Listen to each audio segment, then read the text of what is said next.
आप लोगों ने सांसद तो बहुत देखे होंगे, नेता तो बहुत देखे होंगे, लेकिन सिर्फ और सिर्फ नेता लोग जो होते हैं अपने भलाई के बारे में सोचते हैं, कभी दूसरों जनता के बारे में सोचते हैं। लेकिन ये एक ऐसे सांसद हैं जो जमीन से जुड़े गरीब, अमीर, युवा, बच्चे सबके बारे में बात करते हैं। वो है राघव चड्ढा सर। सुनिए कितनी अच्छी बात बोले हैं सदन में। इसका सभी को समर्थन इंडियन करना वोटर चाहिए के पास क्योंकि राइट टू इलेक्ट सबके है, हित की वैसे ही बात है। राइट टू सुनिए रिकॉल भी ध्यान होना से। चाहिए। अगर देश का मतदाता अपने नेताओं को हायर कर सकता है तो वो नेताओं को फायर करने की शक्ति भी उसे मिलनी चाहिए। Right to recall is a mechanism that empowers the voters to de elect a neta representative before the tenure ends if he fails to discharge his और हर ड्यूटी। सर, हम एमपी एमएलए चुनते हैं, उसके बाद अगर वो काम ना करे, अपने वादे भूल जाए, जनता से दूर हो जाए, तो 5 साल तक इंतजार करने के अलावा जनता के पास कोई ताकत नहीं है। कोई इंटरिम प्रोविजन नहीं, कोई अकाउंटेबिलिटी नहीं, कोई परफॉर्मेंस रिव्यू नहीं, कोई करेक्टिव ऑप्शन नहीं। चुनाव से पहले नेता जनता के पीछे और चुनाव के बाद जनता नेता के पीछे।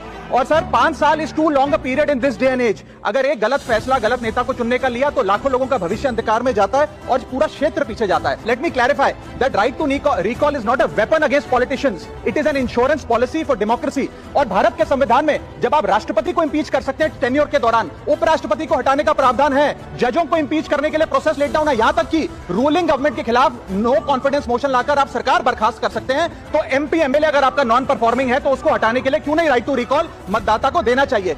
दुनिया की 24 से ज्यादा डेमोक्रेसीज में राइट टू रिकॉल का मैकेनिज्म लागू है, जिसमें यूएस, कनाडा, स्विट्जरलैंड जैसे देश है। मैं आपको उदाहरण देता हूं सर, कैलिफोर्निया में एक गवर्नर क्रिस डेविस नाम के नेता 2002 में चुने गए। उनके कार्यकाल में मैसिव पावर कट हुए, एनर्जी क्राइसिस हुआ, बजट की मिसमैनेजमेंट और गन शूटिंग की वारदातें हुई। उसके चलते 1.3 मिलियन कंस्टिट्यूएंट्स ने एक पिटीशन साइन करके दी कि इन्हें रिकॉल किया जाए। वहां के चुनाव आयोग ने रिकॉल वोट कराया।